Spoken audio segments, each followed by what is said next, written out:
ભારતની આધ્યાત્મિકતામાં સ્વામી વિવેકાનંદજીનું યોગદાન વિષય પર કેજે ચોકસી લાઇબ્રેરી ખાતે વ્યાખ્યાન.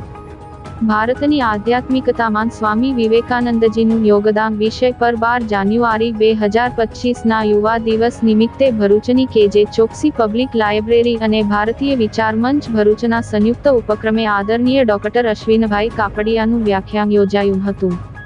સ્વામી વિવેકાનંદજીએ 1893 ભારતનો વિચાર અમેરિકાના શિકાગો શહેરમાં એક ધર્મ સભામાં મૂક્યો અને એ સભા જ નહીં સમસ્ત વિશ્વ એમના એ વિચારથી મંત્રમુગ્ધ થઈ ગઈ. સ્વામીજીના અદ્ભુત વિચારોની દેન હતી.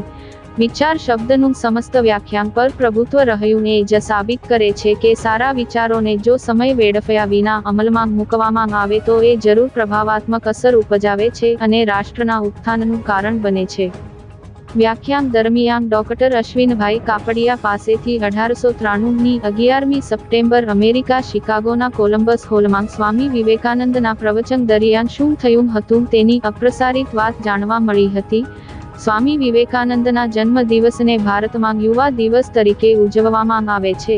કેજે ચોકસી પબ્લિક લાઇબ્રેરી અને ભારતીય વિચાર મંચના સંયુક્ત કાર્યક્રમના અધ્યક્ષ ડોક્ટર સુનિલ ક્ષોત્રિયએ ડોક્ટર કાપડિયાનું પુસ્તક ભેટ આપી અભિવાદન કર્યું હતું. સંચાલન વિચાર મંચના ભરતભાઈ પટેલે કર્યું હતું.